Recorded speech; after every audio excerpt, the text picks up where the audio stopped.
Herkese merhaba arkadaşlar. Emanet Dizisi yeni bölüm analiz videoma hepiniz hoş geldiniz. Dizimizi daha rahat izleyebilmeniz için birçok alt dizileri seçeneği eklemiş bulunmaktayım. İstediğiniz alt diziyi videonun sağ altındaki ayarlar kısmından ulaşabilirsiniz. Lafı daha fazla uzatmadan analizimize geçelim. Selim'in Seher'e zarar vermesini istemiyorsanız ve ayrıca İkbal, Zuhal ve Selim'in dizimizden gitmelerini istiyorsanız beğeni tuşuna basalım ve kaç kişi olduğumuzu görelim. Yaman Seher'i koruyabilecek mi? Seher'i bekleyen büyük tehlike ne? İkbal tamamen dizimizden ayrılacak mı? Camgöz ve Selim Seher'i kaçıracak mı? İşte bütün sorularınıza cevap vereceğim arkadaşlar. Bu videoyu sonuna kadar izlemenizi tavsiye ederim. Emanet Dizisi'nin yeni bölümünde Seher'i çok büyük bir tehlike bekliyor olacak. Çünkü hatırlarsanız en son Selim Camgöz ile görüşmüştü. Selim Yaman'dan intikam almayı istemişti. Camgöz önümüzdeki bölümde Selim'in bu isteğini kabul edecek. Camgöz ve Selim arasındaki bu işbirliği herkesin hayatını alt üst edecek. Artık İkbal yerine Selim kötülüklere başlayacak. Çünkü İkbal artık dizimizde bir süreliğine olamayacak. Yaman önceki bölümde İkbal'in biletini almıştı ve onu yurt dışına göndermeyi planlıyordu. Diğer yandan da Fırat İkbal'in gerçek yüzünü öğrenmişti. Fırat gerçekleri öğrendiği için İkbal hakkında bir suçlu dosyası oluşturdu. Yani İkbal önümüzdeki bölümde ya yurt dışına gidecek ya da Fırat İkbal'i tutuklatıp hapse atacak. Bunun sonucunda yeni sezona kadar İkbal dizimizde olmayacak.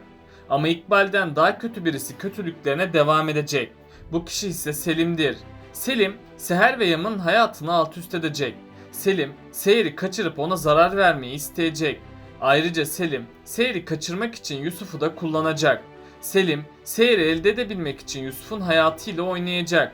Seher ise Yusuf için Selim'in tuzaklarına doğru gidecek. Selim, Seher'i Ozan'ın eski evine kaçıracak. Seher de Selim'in kötülüklerine maruz kalacak. Sonradan Yaman, Seher'i kurtaracak ve Yaman Seher'e desteklerde bulunacak. Ama bu yaşananlar Seher'in üzerinde kapanmayan yaralar açacak. Hatta Seher bu yüzden intihar etmeyi bile göze alacak. Ama Seher bu girişiminde başarısız kalacak. Çünkü Yaman Seher'e sahip çıkacak. Seher Yaman'ın destekleri sayesinde yeniden toparlanacak. Zuhal hapisten çıkar çıkmaz büyük kötülükler yapacak. Zuhal tüm kötülüklerine dışarıdan devam edecek. Yani bir yandan Selim tehlikesi varken diğer yandan Zuhal'in kötülükleri olacak. Ali hayatına yeni başlangıçlar yapacak. İlk zamanlar bu biraz zor da olsa Ali bunun üstesinden gelecek. Yani Ali bundan sonra Kiraz'ı unutup hayatına devam edebilecek. Dizimiz ise önümüzdeki bölümlerde sezon finali edecek. Bazı aldığımız haberlere göre dizi yakında sezon finali yapacak. Büyük ihtimalle dizimiz Haziran ayında ekranlara veda edecek. Yani 7 Haziran ve 21 Haziran aralığında dizimiz sezon finaline girecektir. Yaman, İkbal'in sonunu getirmek için her yolu deneyecek. Yaman bu süre içerisinde İkbal'in tüm elindeki imkanları alacak. İkbal de bugünden sonra beş parasız kalacak. Çünkü Yaman, İkbal'in üzerindeki tüm şirket ve holding hisselerini alacak. Ayrıca Yaman, Seher için İkbal'i konaktan kovacak. Ama Yaman sonradan bu girişiminde başarısız kalacak. Çünkü Seher ve Ziya İkbal'in konakta kalmasını isteyecek. Özellikle de Seher her şeye rağmen İkbal'i affedecek. Böylece İkbal de konakta kalmaya devam edecek. İkbal ilk zamanlar kötülük yapmayacak. Çünkü İkbal tüm tepkileri yine üzerine toplamak istemeyecek. Bu yüzden İkbal kötülüklerine ara verecek. Seher ve Yaman ise tüm kötülüklerin ardından rahat bir nefes alacak. Hatta Seher ve Yaman bu sürede yakınlaşacak. Yani Seher ve Yaman'ın ilk yakınlaşması gerçekleşecek. Bu sürede Yaman, Seher'e büyük sürprizlerde bulunacak. Seher de bu sürprizlere çok sevinecek. Yaman, Seher'in bu mutluluğunu gördükçe geçmiş acılarını unutacak. Ayrıca konağın yeni hanımı Seher olacak. Konağın hanımı Seher olduğu için herkes rahat bir nefes alacak. Tabi İkbal her zaman olduğu gibi buna sinirlenecek. İkbal kötülük yapmaya çalışsa da bunda başarısız kalacak. Ama İkbal'in kötülüklerini Selim devam ettirecek. İkbal kötülüklerini bıraktığı için Selim, Yaman ve Seher'e kötülüklerde bulunacak. Selim, Seher'den ayrıldığı için Yaman ve Seher'i ayırmaya çalışacak. İlerleyen bölümlerde Selim Seher'i kaçıracak. Selim büyük ihtimalle Seher'i kaçırmakta başarısız kalacak. Çünkü Yaman Seher'i kurtaracak. Selim de bu sefer hamlelerini daha farklı devam ettirecek. Selim, Seher'i kaçıramadığı için bu defa Yusuf'u kaçıracak. Böylece Selim seyri tuzağına çekebilecek. Seher de Yusuf'un hayatı için Yaman'a hiçbir şey anlatmayacak. Bunun üzerine Seher tehlikeye doğru gidecek.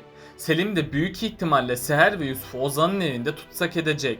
Selim tam Seher'e zarar verecekken Yaman yetişecek. Ama bu defa Yaman'ın hayatı tehlikede olacak. Çünkü Yaman hayatını tehlikeye atacak. Eğer Yaman dikkatli olmazsa ölümle karşı karşıya gelecek. Zuhal hapisten çıkar çıkmaz büyük kötülükler yapacak. Önceleri İkbal Zuhal'i maşa olarak kullanıyordu. Şimdi de Zuhal İkbal'i kullanacak. Zuhal şimdilik konağa dönmediği için tüm kötülüklerine dışarıdan devam edecek. Yani bir yandan Selim tehlikesi devam edecek. Diğer yandan da Zuhal'in kötülükleri devam edecek. Emanet dizisinin yeni bölümünde gerçeklerin ortaya çıkmasıyla herkesin hayatı değişecek. Çünkü Yaman bundan sonra İkbal'e haddini bildirecek. Yaman'ın İkbal'i cezalandırmasıyla İkbal daha da hırslanacak ve İkbal tüm bunlardan Seher'i sorumlu görecek. Bu yüzden İkbal şimdilik kötülüklerine ara verse de sonradan kötülükler yapacak ve İkbal bu defa amaçlarına ulaşana kadar asla durmayacak. Seher ve Yaman İkbal'e güvenmeye devam ederse bu onların sonu olacak. Çünkü İkbal Seher ve Yaman'ı ayırana kadar kötülüklerine bir son vermeyecek.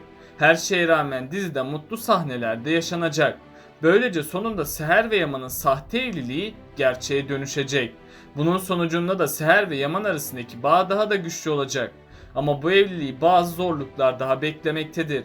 Çünkü diziye bazı yeni oyuncular dahil olacak ve bu kişilerin gelmesiyle herkesin hayatı aniden değişecek. Bu kişilerin katılması Seher ve Yaman'ın aşkına zarar verebilir. Çünkü bu karakter Yaman ve Seher aşkına bir engel oluşturacak. Zuhal ve İkbal'den sonra gelen kötü kişiler Seher ve Yaman'ı ayırmaya çalışacak. Sezon finalinde ise Seher'in başı büyük tehlikelere girecek. Ama Yaman sayesinde Seher kurtulacak. Seher başrol oyuncusu olduğu için ölmeyip kurtulacak. Zuhal ve İkbal'in yaşadığı olayları öğrenecek. Bu yüzden Zuhal ablasının bu zor zamanlarında ona yardımlarda bulunacak. Tabi bu arada Zuhal cezaevinden çıkacak ve karşımıza daha tehlikeli bir Zuhal olacak.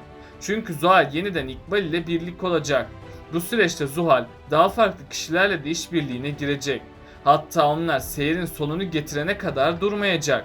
Bu yüzden Seher'in hayatı her an tehlikede olacak. Diğer yandan da Ali'nin hayatında da bazı değişiklikler yaşanacak. Şöyle ki Ali'nin hayatına da aniden birisi katılacak. Ve Ali bu kişi sayesinde tüm yaşadığı acıları unutmaya başlayacak. Ama bunun olması için biraz zamanın geçmesi gerekiyor.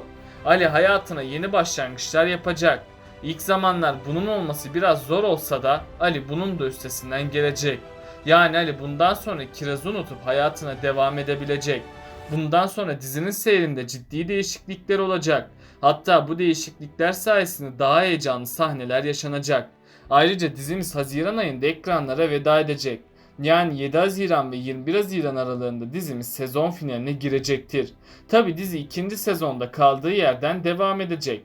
Peki sizce Yaman seyri koruyabilecek mi? Aşağıda yorumlarınızı bekliyor olacağım. Böylelikle bu bölümümüzün de sonuna gelmiş bulunmaktayız arkadaşlar. Beni desteklemek için yorum atmayı, videomu beğenmeyi ve kanalıma abone olmayı unutmayın arkadaşlar. Kendinize çok iyi bakın, hoşça kalın.